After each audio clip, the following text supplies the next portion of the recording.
আসসালামু আলাইকুম বন্ধুগণ, আপনারা সবাই কেমন আছেন? আল্লাহর অশেষ রহমতে মোরাও সবাই ভালো আছি।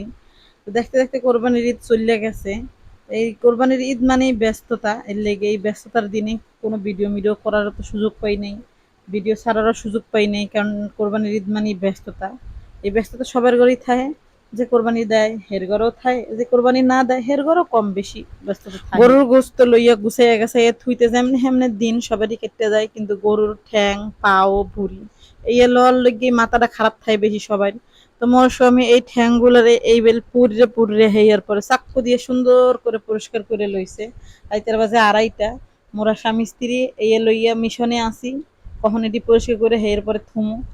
মগো তো এখানে কেউ নাই, বাপ মা শ্বশুর শাশুড়ি সব থাই দূরে, মোরা থাই গাজীপুরে। দেখেন কত সুন্দর উঠতে গেছে বাড়ি দেওয়ার কারণে। এটি বাড়ি দেওয়ার আগে সুন্দর করে ফুটানো পানিতে গরম করে লইবেন, ফুটাই লইবেন, তো সুন্দর এটি বাড়ি দিলে উঠতে যাইবে নরম হয়ে গেলে। তো এরপরে আটটু পরিষ্কার ছাঁচা মাছা দিয়ে সুন্দর পরিষ্কার করে দিলে, কিন্তু এরপর মোর মনটা ভরে নাই, মই কই না আরো পরিষ্কার করবো, এতে হবে না।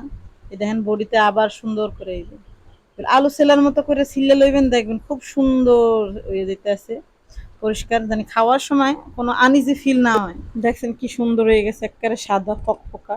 এবার সিল্ক থাকলে এবার সুন্দর হয়ে যাবে।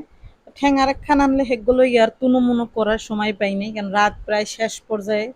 ঠিক আছে, কখন ঘুমামো, শরীর মরির ব্যথা হয়ে গেছে, হেতে এবেল চাক্কু দিয়ে চামড়াটারে সুন্দর মতো এবেল সিল্লা লাইলাম। কেডা কিবেল ঠ্যাং এবেল পরিষ্কার করে লন, কমেন্টে জানাইয়েন। মোরা 2 রকমেরই লইলাম, তো সবচেয়ে সহজ হয়েছে এইটা, এইটার কোনো কষ্ট হয় না। তো ওইটা অনেক সময় লাগছে, কতটুকু বুড়ি আনলে হেডিও পরিষ্কার করে টোরে লইলাম।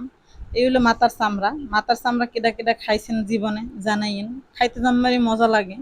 লয়নে অনেক সহজ, সুন্দর সিদ্ধ করে আলু ছেলার মতো করে খালি ছিল্লা লাইবেন, দেখবেন পরিষ্কার। তো আল্লাহ হাফেজ, সবাই ভালো থাকবেন, দোয়া করেন আমাগুলো গিয়া। কমেন্টে জানাইয়েন কেডা কেডা মাথার চামড়া খাইছেন খান নাই। আল্লাহ হাফেজ।